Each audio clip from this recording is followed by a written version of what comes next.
Between 1983 and 1987, Obafemi Awolowo planned to write 3 books. They were a careful documentation of what had transpired in his life, events that led up to the Nigerian Civil War.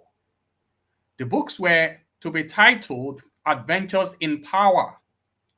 Book 1 carried the title Adventures in Power, subtitle My March Through Prison. Book 3 was Adventures in Power, The Travails of Democracy and the Rule of Law. And Book 2 was to carry the subtitle For the Good of the People. Awo never got around to finishing Book 2. He died on the 9th of May 1987. He was 78 years old. It is, however, not difficult to tell what the content of Book 2 would have been. By the time his administration was winding up in December 1959, the people of Southwest Nigeria decided to rename the Action Group, that is his political party, as Afenifere. This could be translated literally as one that loves people so much as to seek the best for them. Apostle Paul writes in 2 Corinthians chapter 3, verse 2, quote, "You are our epistles written in our hearts, known and read by all men," close quote. Obafemi Awolowo's second book is an epistle written all over Southwest Nigeria and written even in the hearts and mind of many who witnessed his time in government. Men like him should not be forgotten by a nation. There is something about this man that would eventually be called a sage that every generation should study and also imbibe. On the 6th of March 2025, that is tomorrow, it will be the 116th posthumous birthday of the Ikene-born legend. Obafemi Awolowo Foundation will be holding a webinar to this effect. The chairman of the occasion will be Thabo Mbeki, former president of South Africa, and the keynote speaker will be Professor Jeffrey Sachs. Other speakers will be Professor Ehosa Osage, Professor Kingsley Mohalu, Professor Seun Kolade, and others. The webinar will be hosted on Zoom, and I can get an invitation to you if you reach me at newdegx@gmail.com.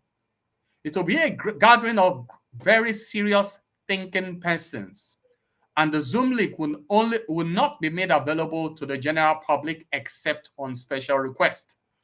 Those of you who will see this video after 6th of March, that is tomorrow, might have the opportunity to watch the recorded version of the event.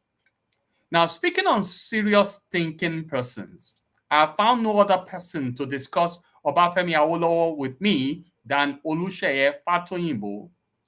Fatoyinbo is an engineer trained at the Obafemi Awolowo University, Ile-Ife, Osun State. He has had stints in the banking industry and also in project management since graduation.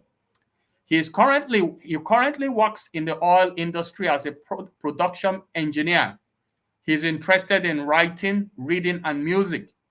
He was a contributor to an online news medium called Mouthpiece. Now he focused on history, politics, and religion.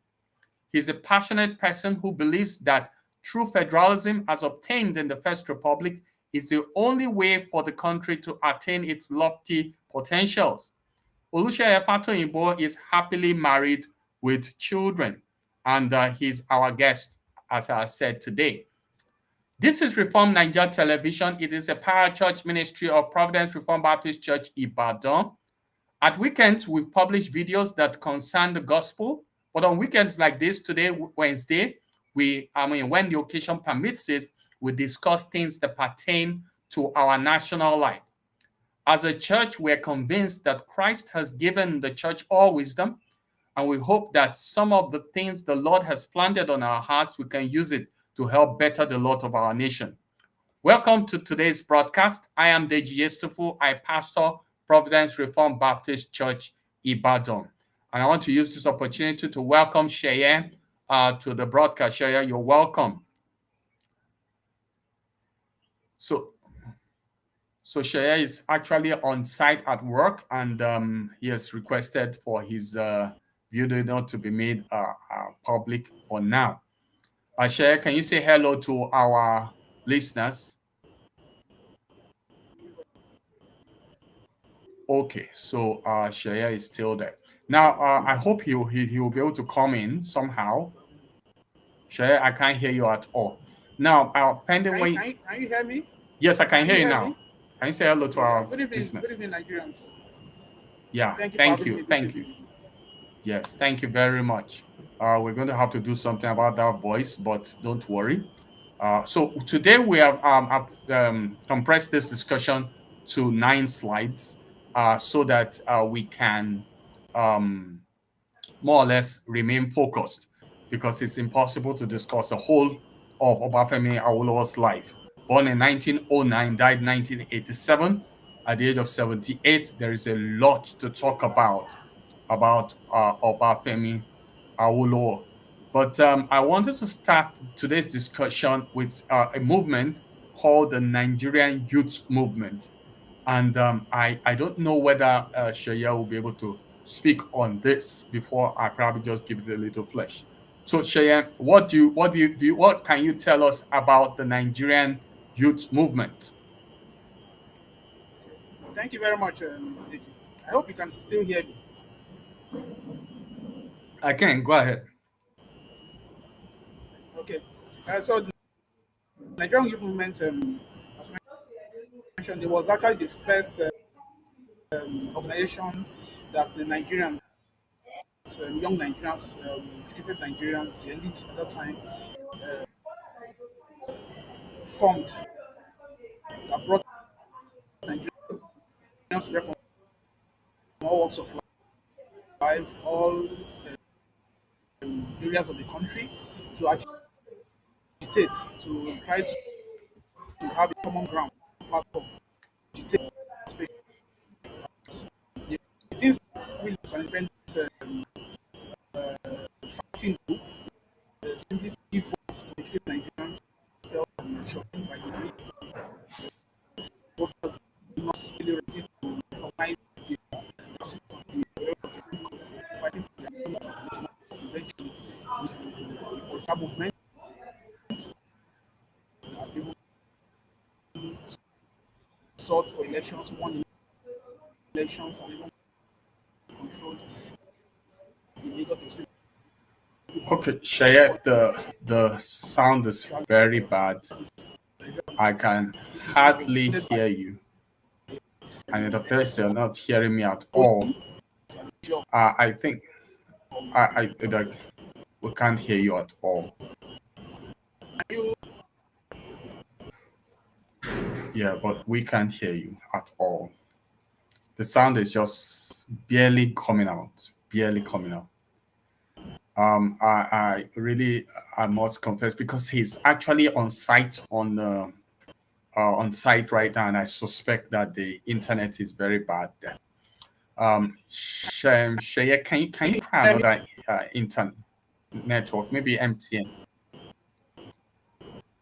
Let's try M. Yes, it's just coming and going, and then even the network indicator here is showing very poor.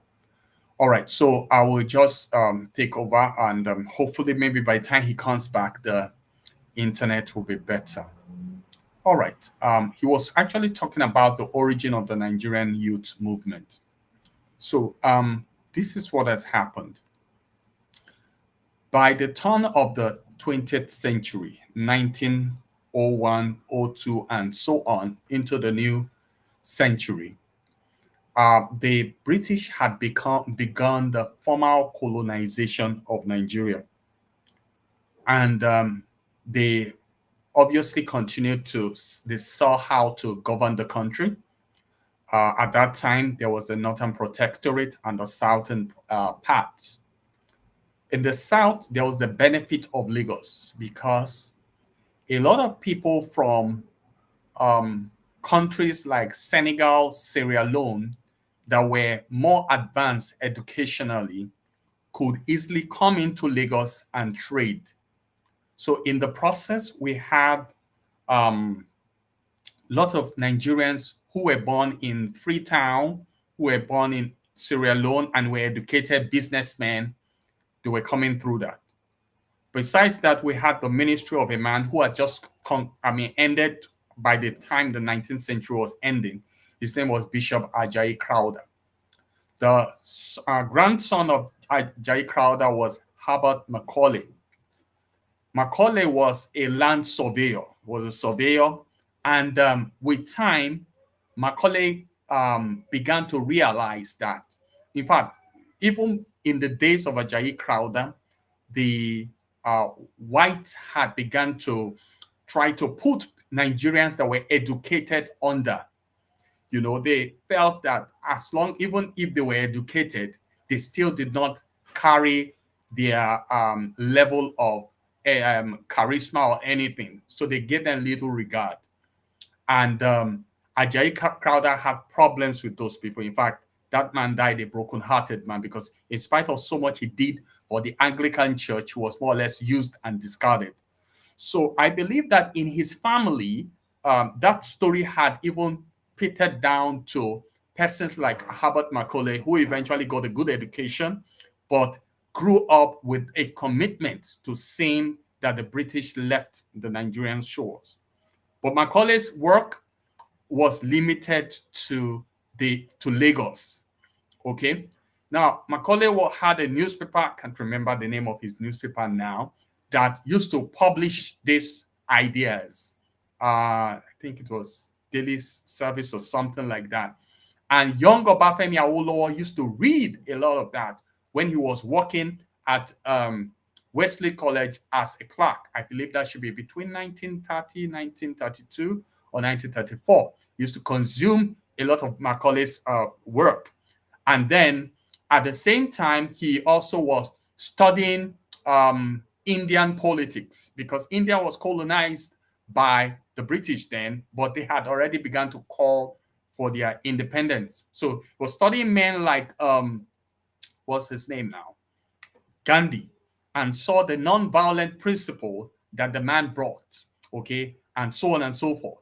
So by the early 1930s, there was a group of young men who came together because they had to be young men because it was usually the younger people then who were educated. The older people, most of them were not educated. Okay, so it was usually the younger people who were educated. So they called themselves youth. In fact, they started with the name Lagos Youth Movement. Okay, but by the time persons like Obafemi Awolowo and the rest were coming to join the group from Ibadan, okay, in 1936, the name of the group was changed from the Lagos Youth Movement to the Nigerian Youth Movement to cover, the whole of Nigeria. And the aim of the vision, the foremost vision was Nigeria should gain independence from the British. Okay, and that was how that movement started. And they had that vision. They had, in fact, as of that time, they already had they already had a vision for free education for young Nigerians because they saw that if a lot more Nigerians were educated, this idea of gaining freedom from the British will gain currency. And Shaya, I'll still get to you. Please just give me a moment. The freedom from the British will get to everybody. Okay, so that was what happened, and in those days, it was the NYM, that's the Nigerian Youth Movement, was a Nigerian thing. There was no cultural division. There was very little tribal sentiment. Okay, it was all just Nigeria. Everybody was looking for how Nigerians would come together and gain liberation from the British. Okay, but with time, and then of course, by that time, the British also began to have some sense and started to give Nigerians some offices in the legislation, especially in the legislative offices in Lagos. Okay, and at a particular time, something happened. But before that happened, Nnamdi Azikiwe returned from the United States, with a PhD. Okay, and he was very enlightened. He was very smart. In fact, Awo, in his book, talked about how he was the correspondent that more or less followed Zik around and was taking down the notes of Zeke's lectures. Awol actually started more or less like a Zekist. He himself was a Zekist, and they followed him, and Zeke used to pack a halls full, and that was about 1934. Okay, in 1936, I believe 1937, Zeke started the West African Pilot. That was a newspaper that was aimed at, enlightening Nigerians about issues that concern themselves. Okay, and already before that, there was the Herbert Macaulay's newspaper. But unfortunately, by that time, Macaulay had developed, Macaulay did not have a very good democratic trait. Okay, so he tended to be like the boss, amongst many. And because of that, he alienated a lot of people. In fact, it was a lot of people that left Macaulay that went on to form the Nigerian youth movement. Okay, so the West African Pilot started. It was a leading newspaper by that time. Zeke put a lot of money, got a lot of sponsorship, and it was a paper everybody needed to read. Now, the NYM did not create their own newspaper at that time because they felt that Zeke could be a voice for them. I don't know if Sheye can try and see. Let's see how the voice will be. Sheye, how is our voice now? Did you change network? Okay, can you hear me now? Much better. Much Okay. better. Yeah. So do you want me to finish up what I'm saying and then you just join up later? Yeah, please finish. No, please finish. All right. So they looked up to Zeke, the pilot, to be the mouthpiece for the NYM, for the youth movement, But unfortunately, at some point, it became clear to them that Zeke tended to pander to ethnic sentiments in the sense that the pilot was publishing more and more stories about attainments and successes of the Igbos rather than the attainments and successes of everybody. And they began to discern that there was a division there. Of course, the other older people in the NYM were a little more discreet about it. They kept quiet. They wouldn't say much about it, but not Obafemi Awolowo. Obafemi Awolowo got the NYM to, bring Zeke to a table, and they more or less they brought him to a meeting and asked him that is he for them or against them. Unfortunately, Zeke was able to convince everybody that he was for them, while Awo was insisting that he was against them. This is 1934, 1935. Awolowo would have been 27, 28. He wasn't even married then, So, they used to look at that time, he wasn't yet a lawyer. And this is a PhD holder, So Zeke used to look at them and he would turn to the leaders and say, caution that comrade from Ibadan, and so on and so forth. So it was at that time both of them began to clash. And then Awo ceased to be a Zekist. And he used to say, he said there somewhere in his book, he said that Zeke tended to say a lot but do very little. And I think it was from there that they got the vision that if they ever do create a political group, they will do more and say less. Okay, Sheye, do you want to just shed some light on that, and then we'll go to the next slide about Bode Thomas? Yeah, indeed. Thank you very much, Deji. In fact, you exposed a lot of information and history in your what you just read out now. Apart from that, Zeke, like you said, he was an orator by excellence. He was very charismatic, and he came from the US with whole new ideas. Most of Nigeria's elites that time, the young people, actually schooled in Britain. Zeke was one of the few who schooled in the US, so he brought new perspective to the whole idea. And he came towering. He was a giant actually among them. But apart from that, people always forget something that we all are humans, and generally as humans, the first inclination is your own self-interest. Like I said, maybe I read it somewhere a long time ago, I can't remember, but I've always believed that the driving force of human existence is the principle of self-interest. The moment you stop catering to your own interests, you start dying. But a lot of us humans tend to pretend about it, and we Nigerians are even worse at that.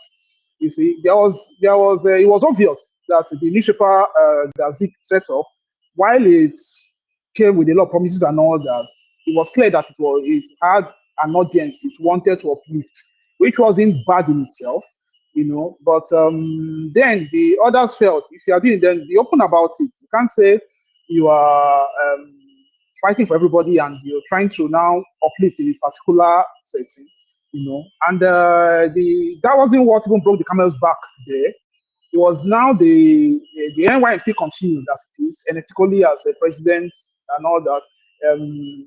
Samara Akinsanya, and a woman too was vice president. Now, what broke the straw was the election into the legislative house. Then a certain Mr. Bayomi resigned from the Lagos Legislative House Council, and it came the time to fill that space. And of course, there was a policy in the NYM that the president should have the right of first refusal.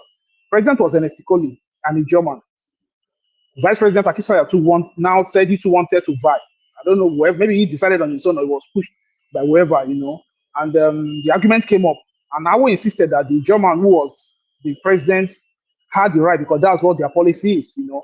But Zik thought otherwise, that Akisaya should be for whatever reason. Eventually, Eniskoli prevailed over Akinsanya, and Akinsanya decided to vie as an independent candidate without sponsorship. He lost to Enestikoli, and that brought the first time the idea of the tag tribalism was going to come up, and it was posted on Awo by the Zig camp that it was tribalistic. And it was very funny. Awo is Ijebu. Akinsanya, who he worked against, is Ijebu too. You know, so where comes the issue of tribalism? But that from there on, the standard could no longer hold. I remember too, before this time too, Zik had a running battle with Adetupu Ademola, who later became the Chief Justice of Nigeria. Ademola had taken Zik to court because his press, the Western pilot, he said the building where they were, it was affecting the structural integrity of the building, I think of NYM and all that, and it should be removed. And Zik fought against it. Eventually, Zik lost in court. He had to move it. So he wasn't happy about that NY was like, they were working against him. Then also, if you remember, Zik started the Western Pilot in 1937. The NYM2 started its own newspaper. I think it was the Daily Express or something in 1938, you know, and it looked like it was trying to take market share from the West African Pilot. In fact, Zik actually resigned from NYM. It's just that he withdrew the resignation later. He first of all stepped down from the Executive Council, then he resigned from the movement itself. But he didn't follow through. He came back, you know. But then it was obvious that it was just a matter of time. So in fact, most commentators will tell you that the smoke screen of propping up Akisanya against Enestikoli was just for Zik to have a reason to formally leave NYM. And eventually that's what happened. When Akisanya didn't get it, Zik and the others they moved away with a lot of people from the group, you know. And before you know, Abamakole to H.O. Davis, you know, taking up a position in the colonial government. So the whole center could no longer hold. And before you knew, the NYM, as lofty as it was, found itself in the doldrums. Lost its thing. They have this. Yes. Lost its so thing, two things, Shaya, I want to take out of the NYM. Number one, I'm convinced that if Nigeria is going to really make progress with regards to this subject of a new Nigeria, you know, our youths we have to have a new breed of youths. That's the first one. Just like those sects, a new breed of youths that will do things differently. The second one is that what happened at the NYM, especially the emergence of tribalism, was not entirely an evil thing, because Awolowo said that it is impossible. You see, Nigeria is a conglomerate of nations. The British did not recognize that. They just saw us as a group of people. But it's a conglomerate of nations. As long as you have a group of people speaking one language, those people are one nation. Okay? Related languages, maybe one nation. All right? So if we're going to have a political system, people have a tendency to affiliate with their kinsmen, with Tiwantiwa. You understand? They have that tendency. So he recognized and said it was from that time he knew that this whole idea of, starting politics from the grassroots, binding together as brothers, binding together as ethnic people is not entirely wrong, and it was from that time he began to, think through the whole idea of federalism that he learned in India, and then eventually, develop it better by the time he was in government and bring it to the table when we began to talk about independence. What do you think, Yeah, Sheye, about the youth yeah. and federalism? Exactly. Like I said before, I said something before. Maybe I didn't really elucidate very well. There's something about we humans that we pretend about a lot, particularly we Nigerians. I said something. Let me repeat it. I said the driving force of human existence is the principle of self-interest. The moment you stop thinking about your own self-interest, you start dying. The self-interest is not a crime. Looking out for yourself is not a crime. The problem in Nigeria is that we pretend that our self-interest does not matter. We pretend that tribal interests do not matter. In Finland today, the ruling coalition has 4 parties. You have the National Center Party, you have the Finns Party, you have the Swedish People's Party, and I think the Christian Party or the Greens Party or something like that. There is the Swedish People's Party, totally committed to the protection of Swedish-speaking people in Finland. It's not that nobody's vilifying them for being tribalistic. No, that is what they're focusing. And the mistake is there is no Nigerian nation. I was said in 1947 that what we have as Nigeria is a mere geographical expression. And I think too, where he decided that, let's be real, if anybody knows Awo, is the fact that Awo doesn't pander, Awo doesn't pretend. In fact, his bluntness is one of his main disadvantages in Nigerian politics, because Awo is blunt. Exactly. It tells you as it is. There's no use pretending. You are first a Yoruba man before you're a Nigerian. You're first an Igbo man before you're a Nigerian. It's just the truth. Awo wasn't born in Nigeria. Zik wasn't born in Nigeria. He was foisted on them. So the idea of trying to now eradicate their Yoruba-ness or their Igbo-ness to give them Nigerian-ness, it was not going to work. So until we come to realize that each of the ethnic makeup, each of the ethnic constituents of this country, tribal constituents of this country, matter on their own first before they can be useful to the center, we are going nowhere. And that's where our God, Israel, this NYN, he realized that, look, Zik, he wasn't vilifying Zik. Zik was right to pursue advancement of the Igbo people and all that. The problem is pretending it didn't matter. Yeah, I agree. We're almost going 30 minutes on one. We have 8 pages. So I really want us to cover, put some steam. So I don't know whether you have seen this picture before. I just wanted to get a picture of Bode George. I saw one of, Bode Thomas. I saw one of Bode Thomas. This Bode Thomas on the left. Awolowo is on the right. This must be Akintola, don't you think? This is Akintola. The picture is not on the screen. I can't see it. Oh, it's not very clear to you. No, okay. I can't even see it. What I see is Obafemi Awolowo in Nigerian and the Nigerian government. Oh, okay. So Bode Thomas. So anyway, that's just a part. But I suspect that is Akintola. The death of Bode Thomas, with what would happen to the action group in the early part of 1960, began to make people think that what would have happened if Bode Thomas had lived. Bode Thomas was obviously, I think he wasn't obviously, he was even the deputy to Obafemi Awolowo. He was also one of the founders of the Egbe Omo Oduduwa in 1948. There's still a lot of mystery around his death, but can you just shed some light, maybe a few minutes, and then we'll go to the next page. Yeah, I remember I grew up and listened to my dad and his elder brother talk about how Bode Thomas died, that he confronted the Alaafin of Oyo, then Adeyemi the second, I think, and that one told him in Yoruba that he was and Bode Thomas backed till he died. I don't know how true that story is, but that's the story I heard about his death, growing up. But the thing, he was a fiery lawyer, that we know. He was very outspoken, and being the deputy then to Awolowo, Adeyemi, the Alafin then, had sympathies for NCNC of Zik and Adilabu. Oh, Yes, so it was obvious there was going to be a clash. And he too was not somebody who hid his ideas, his proclivities, or his interests. He showed this very openly. And if we know, NCNC was a rival to Action Group in the yes. Western region. So it was like Actually was holding my town, Ilesha, for a long time. exactly. You know, so in fact, it would have ruled. Zik would have been premier Western region, even for the issue of the cross carpeting and all that happened. You know, then because that one is a whole big history too. Yeah, but Adeyemi obviously was not in the good books of the Action Group of the ruling party in the Western region, and of course, it was bound to happen anytime and as soon as they could. Just like what happened between Dazuki and Abacha in 1996. Yeah. The Sultan was then. So yeah. But you know, a lot of people are accused, not accused. A lot of people tend to believe that Awolowo had some powers. You know, because I mean, this is your second in command. That let's just imagine that. Let's just say that story was true. You know, how come they had no powers over Awolowo? What do you think? Well, I'm a Yoruba man, and we grew up hearing a lot of stories about a lot of things, Yoruba, voodoo, and the rest. I remember Awolowo is Ijebu, and yes, they'll tell you Ijebus have 6 issue mefa ní issue Ijebu.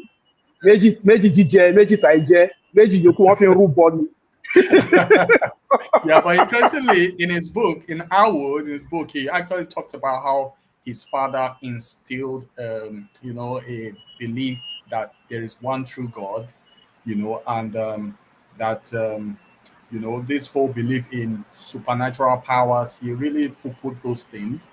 In fact, his father joined a group of Christians to tear down a shrine, you know, and I will grow up to know about that story, you know. So, but that's a part. But it's the story of Bode Thomas and his death. And there's a major road in Lagos that is named Bode Thomas. I think in yes, Ikeja, right? Yeah. All right. So the next slide. Let's look at the one spent. Aha. So we come to Samuel Ladoke Akintola. You know, there's a colleague of mine or a friend of mine in church who says that the supporters of Akintola and the supporters of Awolowo are still clashing till today. I don't know whether you know about that issue. Yeah, of course, there will still be. In fact, in 1994, I remember then one of my cousins came to serve in Port Harcourt. Then we're still in Port Harcourt, you know, and it's one of his friends who was from Ogbomoso, and we're talking in the house, but we call him Bodaoji, you know, we're speaking one day, discussing politics. I was discussing politics as a teenager and all that, you know. And when you mentioned Awo, he said Awo Woni Ka, Babaika. It was in 1994. You know. So it was shocking. That was the first time I would hear somebody Roman, you know, speak against Awo, and it was shocking for me to hear. But it made me go on the reading journey, and of course, I found out a lot of things. Exactly. You know, that's a good one. Awo Woni Babaika. You know, I have a good friend here in Ibadan. He's also from Ogbomoso. You know, he's a little more tame in his reaction, but you can tell that he doesn't like Aworara, you know. That you know, Samuel Ladoke Akintola is a man in his own right. Whatever you may have against him, where I work in UCH, he was one of the people who worked with the Baliwa government to plant UCH in Ibadan. You know, was a very gifted man. You know, he was a man in his own right. You know, but somehow but I also think that it's the division between Awo and Akintola is a lot more than this deputy and governor wrangle that we have in our day. What do you think? Yeah, it wasn't. It wasn't that. It was that, of course, but there was mutual respect between both of them. Akintola took over as a deputy to Awo, you know, then became the premier of Western Region. Awo went to chair the opposition in Lagos, the Lagos House. What caused their division? Some people tell you the politics, of course. Then, of course, there was also the home front. There was rumors of a rivalry between Falirera, Akintola's wife, and Jideolu, Awolowo's wife. But that maybe is gossip tales and all that, you know, tales of the wives. But the issue of alliances for the forthcoming, for the next dispensation in the federal government was actually the bone of contention. Akintola was angry about the tribalism being displayed at the federal level by the NCNC faction of the NPC-NCNC coalition. The issue of the railway corporation, where Dr. Ike was the chairman of the railway corporation. And he listed, there was a white paper even that was published that period, and actually proved that the nepotism, the tribalism was on a terrible scale. Where somebody who even retired as a messenger was brought in as a board member, of one of the parastatals and the railway corporation. It was crazy. So that was the crux of Akintola's argument that if we stay, these guys, as he's talking about NCNC of Azikiwe and all that, we're going to overrun the West. Because then Awo had started thinking of the next coalition to form. He was willing to go into coalition with Zik after the failed one where they couldn't meet to form the coalition to take over government in 1959. Zik had fallen out of favor with the Baliwa government. He didn't get what he wanted and all that. So they were now seeking an alliance with Awolowo again. He wasn't against it. He preferred working with Zik than going to the North because I believe there was still, even though they were rivals, there was still something they could benefit from each other than with the North. But Akintola did not want to listen to it. Where he gave his famous speech in Yoruba, where he said, Ikini Ani, Ikeji Ani, Iketa Ani, trying to say where you go to NRC, Railway Corporation, you see everybody's Ani, or something, just like an euphemism for anybody coming from East and all that. So that was the problem between Akintola and Awo. Akintola refused to follow Awo in trying to work out something with Zik. He preferred to go with the North, and Awo would never work with the North. So that was the main problem that happened between both of them. And Awo, Awo is a speaker, but you need to hear Akintola speak. Akintola was a better orator than Awo. I remember there was once when my father told me they were invited for the council of Yoruba House of Chiefs to state their cases. Awo was finished speaking, and when Akintola wanted to start, Awo told them, "Hey, Akintola sorrow." Because Akintola was an orator. It was that good. It was that good. All right, ladies and gentlemen, today we're talking about Obafemi Awolowo because tomorrow the sage would have been 116 years old. He was born 1909. However, of course, it's not even possible that he'll be alive today. But there's going to be a webinar on Zoom to commemorate the whole event. It's been hosted by the Obafemi Awolowo Foundation. You can actually find them online. The chairman of the event is His Excellency Mr. Thabo Mbeki. The keynote speaker for the event will be, again on Zoom, will be Professor Jeffrey Sachs. There will be other speakers, Professor Osage, Professor Kingsley Mongalu, Mr. I can't see that name very well here. There's a Professor Sheon Olade and a couple of others. Okay, it's tomorrow at 6 p.m. If you are interested in joining the webinar, just send me an email at newdgx@gmail.com. I will send you the Zoom link. Okay, the Awolowo Foundation people sent me the Zoom link, and I intend to share it with serious-minded people. Okay, so I think it's something that 6 p.m. tomorrow. Everybody should be available to watch that. We're still discussing Obafemi Awolowo, and of course, the sage, the man who God used to help. And incidentally, Sheye went to to the school that is named after him, Obafemi Awolowo University. Now, there's a lot that can be said about the Nigerian Civil War. I can't even go into. I've written a book on the major figure on the Nigerian Civil War. And share that this noise coming from your side there. I've written a major book with Victor Banjo, but there's this thing about the war, especially our contribution to it, and that was how he managed the country's finances. So much that the nation did not borrow a dime throughout. In fact, I hear that Ojukwu at some point said that Biafra is not fighting Nigeria, we're fighting Awolowo. I think he made that statement somewhere or sometime. Besides that, I also learned that when Awolowo was running his first cabinet in his administration between 51 and 59 in the Western region, he usually held, at one point, he was commissioner for finance. Sheye, do you want to say something about how this man handled the country's finances so much that we didn't borrow a dime throughout the Civil War?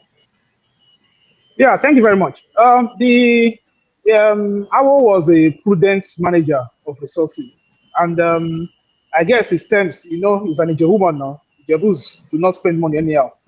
So, but that's in a lighter note. But the thing is, he was, if not for him, there is no way Nigeria could have prosecuted that was successful. There is just no way. Without entering into serious debts that would have ruined the country for years and years after. He just ensured there was no magic he did. All he did was to ensure that loopholes were plugged. Loopholes were plugged. Seriously, he did not.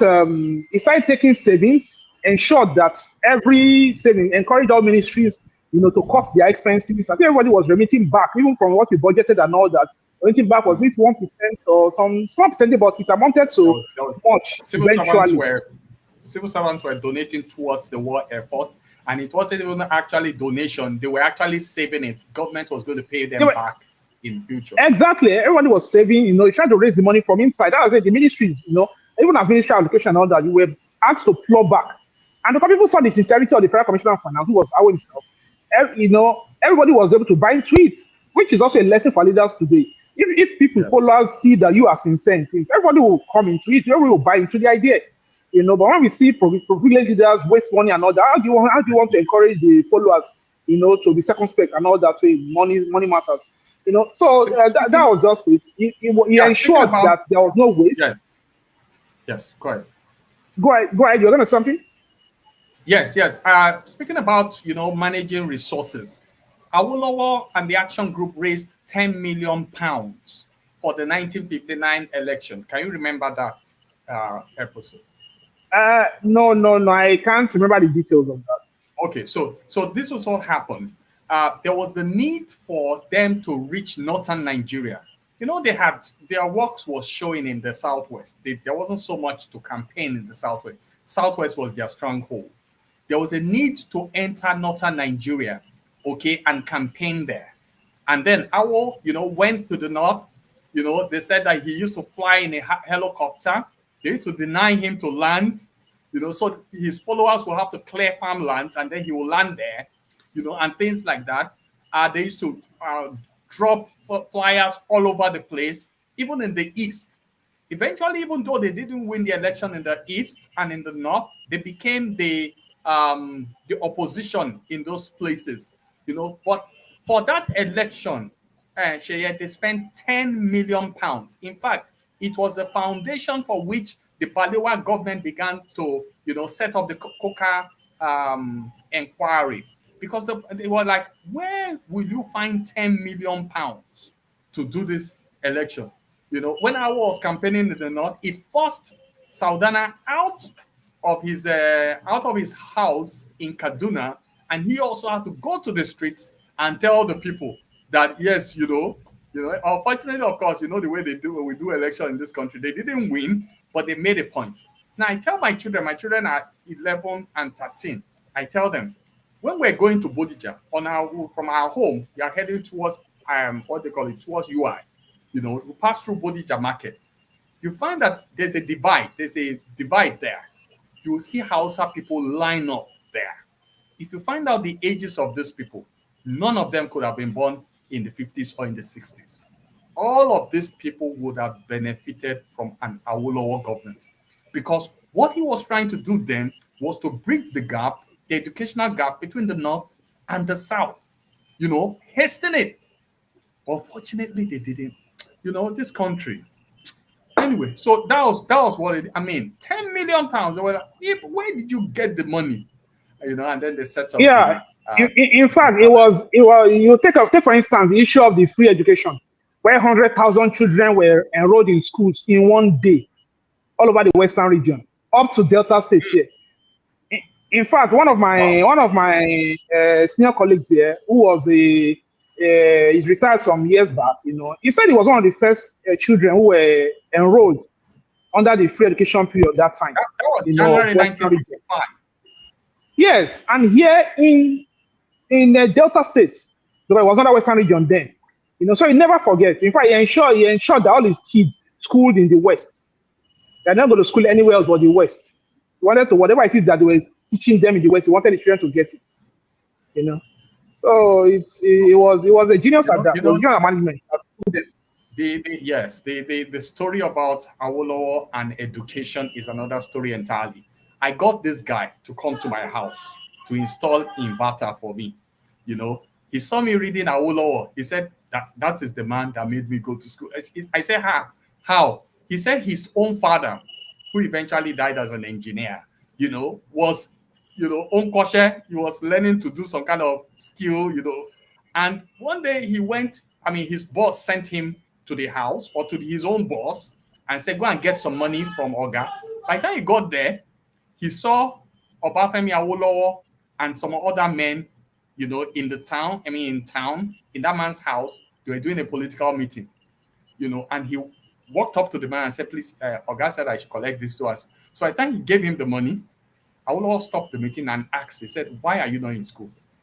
And the boy said that he's not interested in going to school. He has done primary school. He wants to go on and do something else.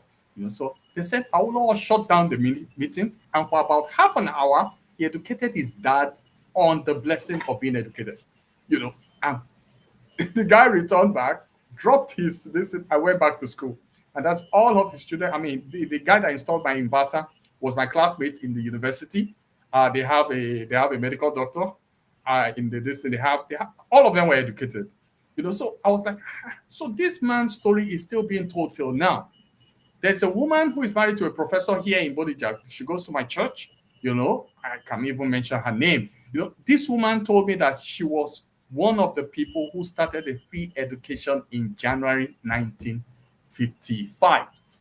Anyway, ladies and gentlemen, you're watching Reform Nigeria Television. We're discussing Obafemi Awolowo.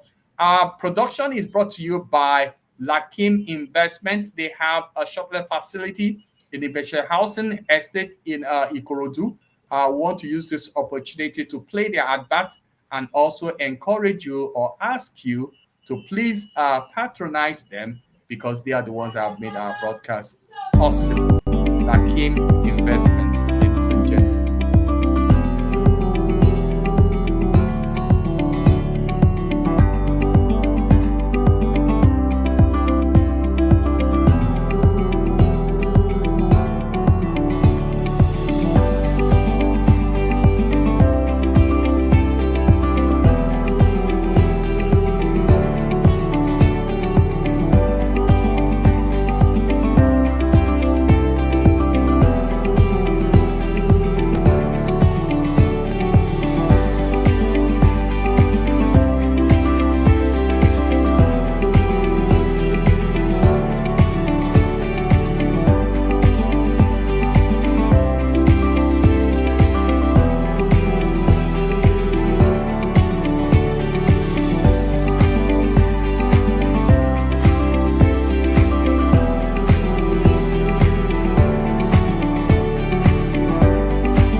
Ladies and gentlemen, tomorrow Obafemi Awolowo's 116th posthumous birthday. To commemorate the event, we're going to have the Obafemi Awolowo Foundation talk to us or hold a webinar on Zoom. I want to ask that if you're interested in the webinar, please, I will encourage you to get in touch with me through newdgx@gmail.com.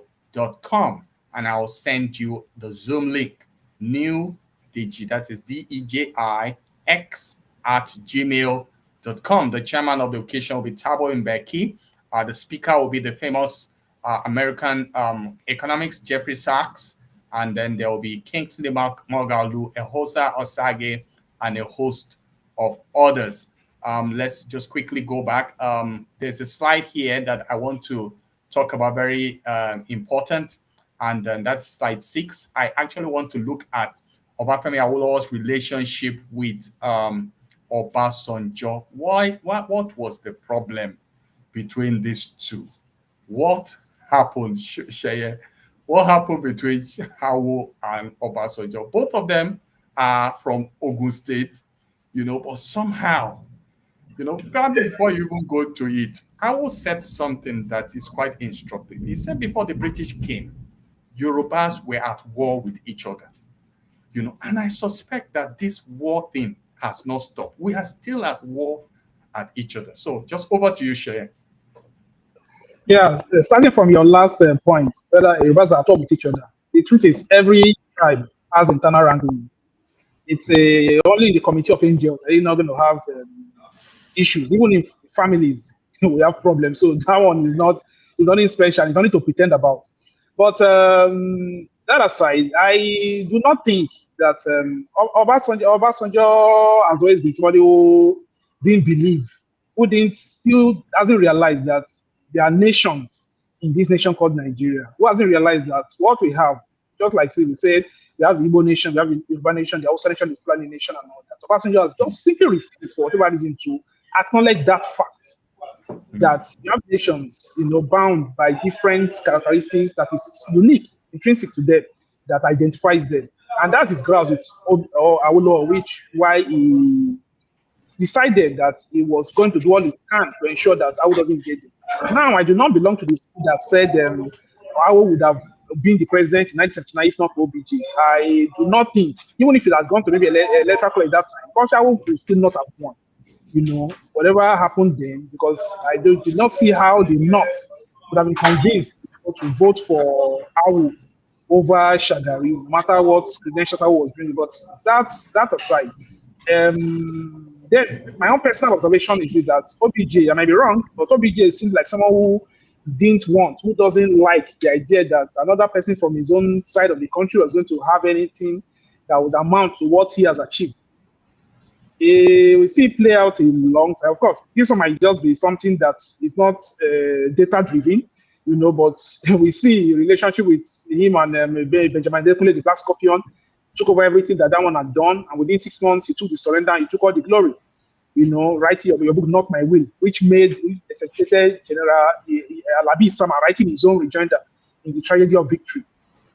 So I don't think there's anything personal between Awo and Obasanjo. They were miles apart. Awo was like a father to Obasanjo. So I don't see any this, but he made every effort to rubbish anything Awo wanted to do. And it's not my will. It was a real dig at Awo that what you were fighting for all these years, I got it on the platter and I relinquished it and all that. Yeah. So I don't think there's anything special. He has made comments like, while Awo had never became president, he has been president of Nigeria twice, all of those things. But it's okay. Yeah, so Awolowo and the premonition of his death. The man was he a psychic? I mean, I have, I thought I brought, Wale Adebanwe's book on the wife, In the Radiance of the Sage. I want to read page 238, talking about Awolowo's death. Awolowo had given indication that he was hoping to depart soon. On his last birthday on the 6th of March, 1987, he had said that what I am celebrating actually is the imminence of my transition to eternal life. The fact that I am happy to celebrate it means that the great beyond must be a happy place. He had added that even though he didn't realize the ambition to serve Nigeria as the head of government, his earthly accomplishments constituted a source of internal joy to me. He concluded, quote, I have a strong conviction in life after death and the possibility of continuing to serve even after death, close quote. The whole country descended on Ikene at news of Awolowo's death spread. By the 10th day of Awolowo's death, no less than 200,000 people had visited his widow in Ikene. I remember very well the day Awolowo died, or that period. I remember I used to watch, I read a lot of newspapers, got to see him, that his see-through coffin and all of that. The man was, he was something. But what was with this because in 1957, he told Akintola that after the independence, Nigeria was going to descend to gloom. Something was going to happen. He couldn't tell. In fact, I think he himself had forgotten. It was Akintola that reminded the press in 1962 or 63 and said, see what that man said, that some evil is going to befall Nigeria. When he was sent to prison, when he was found guilty, he said the darkness was going to come upon this country. It happened. What was with this man and, his ability to see into the future? Yeah, the thing is, Awo is a very perceptive person. He was a very perceptive person. He was somebody who was very intuitive and very observant too, and confident. I don't know how many people who are that confident in their own abilities and capacities to do things the way Awo is. And people tell me, even the Britons took it as arrogance. And the truth, my neighbor Dao Yekawi, he believed he was good. And he was so sure of himself. And the thing is, I don't see this as being psychic or having some esoteric abilities and all that. It's simply the power of observation. And you cannot build something on nothing. Anybody that saw the way the NYM fell apart in 1941, anybody who saw the way the Constitutional Conference of 1953 went in London, when I asked for the secession clause in the Constitution, and it was shut down, even despite putting out cogent reasons why we had to have this thing, it was shut down. It was just inevitable. You are building castles in the air. It was only a matter of time. Like I said, among all of them, Awo was not a pretender. He was too blunt for his own good. And I'll say it as it is. I remember an incident that happened there, or one before he was assassinated by Bacha, said something that when they were in London then for that conference, I think in 1953 or maybe 1955 or something, that he was sick and he was supposed to go to the hospital and all that, and of course the bill of the government. And I told him, Alfred, take money from my pocket, please. Pay. Say why? He said because some of our members here already have gonorrhea and syphilis, and they want us to use the government money to treat them. If they see that you are treated on government money, even though you're on his normal sickness and all that, they will come with their own. So no, I don't want anybody to. That's the kind of person I was. He said that to our friend Rwanda. When he died, when Awolowo died, it was said that Soyinka was angry. He was angry that this was a waste of resources, just wasted the man's life, that this man could have changed this country. Yes, so the thing is, he had his, I won't say it as premonition or having psychic powers or whatever and all that. He studied it, and if you see it, you knew it was going to happen. The robbery of 1962 showed that we're just living on time bomb. The rigging of the election in the Western region was a time bomb waiting to happen. So I don't see, and of course he's 78. Was he going to live forever? He knew what was working inside him. Probably maybe he had one illness, whatever, that people didn't know about. He knew his time had come. So I don't see anything special about it. It was just his abilities to understand the truth to himself. Yes, I've read this book, Awo. I saw where he enunciated the gospel of Jesus Christ. He talked about the fact that Efun Yelada's, his mom, was actually dedicated to the river gods, and that the woman never renounced this animism, despite being married to a Christian man. She never renounced animism until her own mother died. That's Awo's maternal grandmother. And he was one that led her to understand the gospel and believe. You understand? So this is somebody, when people say the man was psychic, I suspect that. And do you know that he had roots with Wesleyan Methodists? The Wesleyan Methodists. Yeah. Yes, he had. Yeah. He observed. I think he was very observant. So he could tell, number one, that a lot of white people were not true to their religion. That's number one. Then secondly, he could also tell that there were lots of positives in the Christian religion that you could bring even into normal life, into natural life. You know, that's why some of us are, I mean, some people say that until you become a Christian minister, you have not started serving Jesus Christ. I mean, you can be serving the Lord as a politician, serving the Lord as a teacher, serving the Lord on the oil rig, you know, or in the hospital like some of us do. You know, the man said he felt called to be a politician. Shall let's bring our discussion to a close. Can you tell us a little bit about federalism? I was key political. I mean, I learned it from reading him, you know, but if you can help us with that.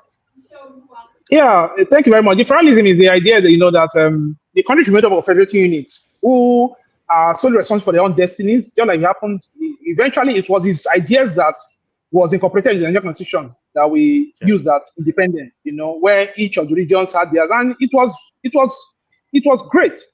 You grew at your own pace. The only thing that he didn't get, which he wanted that time, was to be in charge of their policing.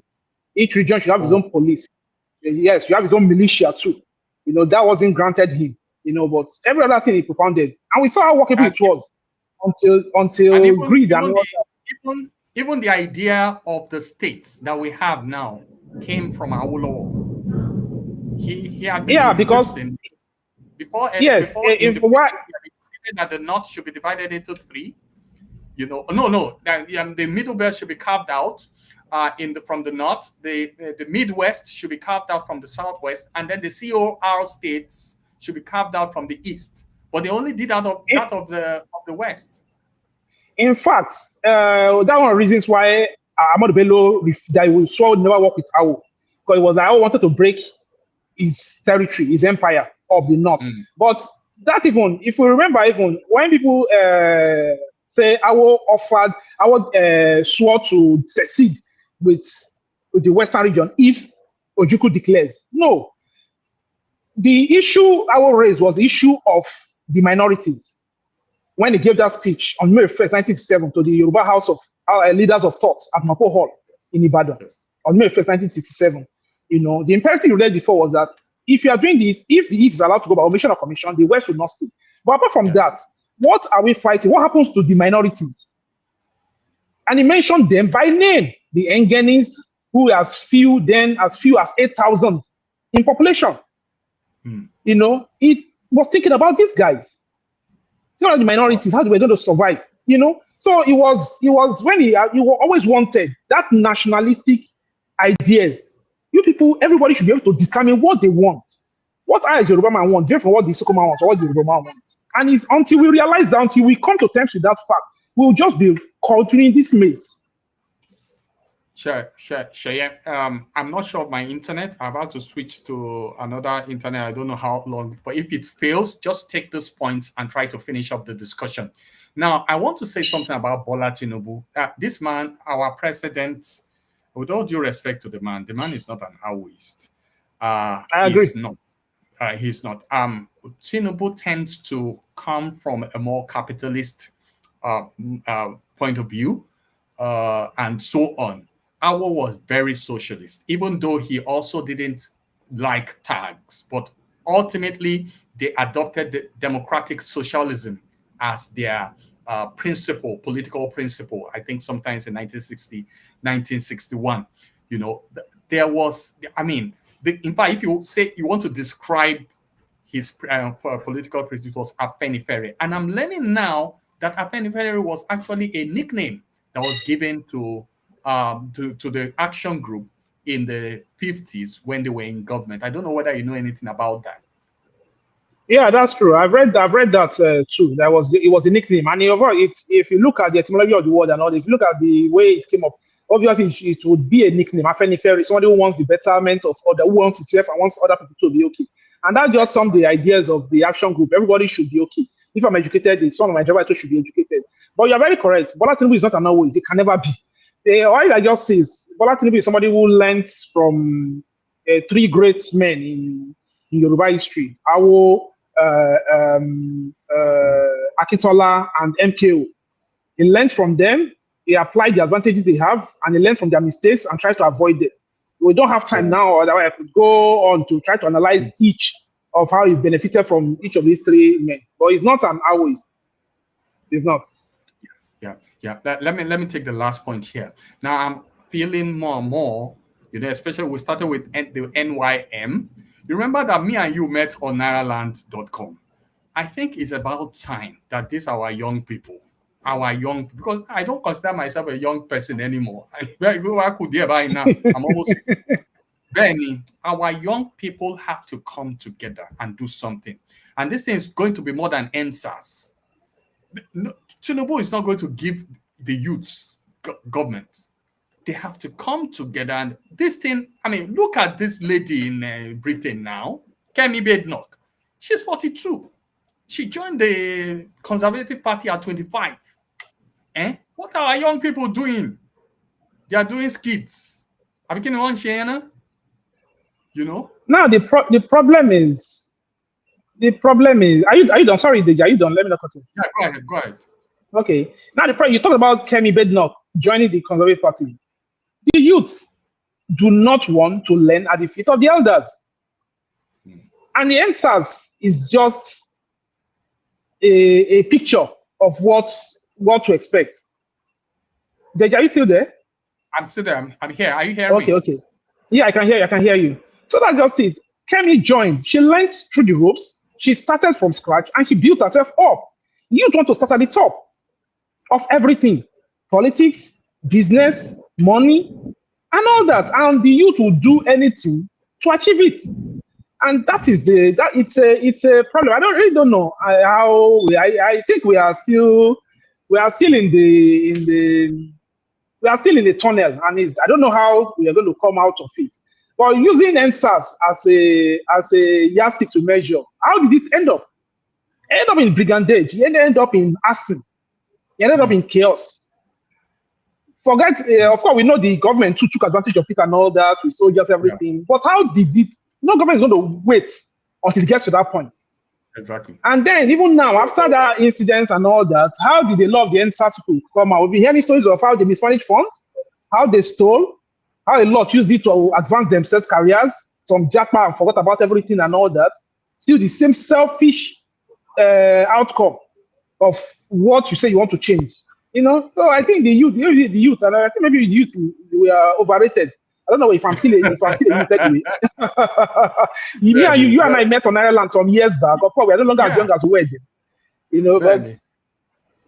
then. Ben. And until we should, please, people should encourage youth, we must first know our culture. Learn to speak your language. Go to your culture. Start from that place before you come out into the nation. Until we correct the ills, even in our own settings, it's going to be difficult trying to change the country because there will continually be mutual mistrust and distrust. You can't help it. Yeah, when you talk about our culture, I remember that the Habak Macaulay guys, they used to brand English names, but by the time it came to the NYM, all of them were using local names. Obafemi Awolowo, Nnamdi Azikiwe. There was no Collins. No, all of those things. They used they encouraged those things. So that's important. Gentlemen, ladies, please, tomorrow is going to be the 116th of March.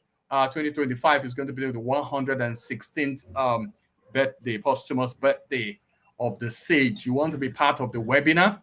Please get in touch with me at newdgx@gmail.com. I want to thank Oluseye Fatoyinbo for being a guest. He couldn't make his video available because he's at work right now. Thank you, Sheye, for being there.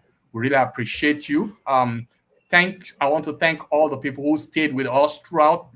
These people who just stayed throughout. God bless you very much.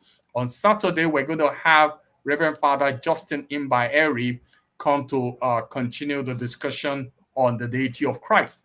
Our weekends we want to focus on theology, religion, and then weekdays we want to translate theology and religion to practical issues like politics and so on. This is Reform Nigeria Television. It's brought to you by Providence Reformed Baptist Church, Ibadan. We have our local church at the University of Ibadan. I'm the pastor there. I'm the missionary pastor there. You want to get in touch with me, please, again, the email is newdgx@gmail.com. Thank you very much for being with us, and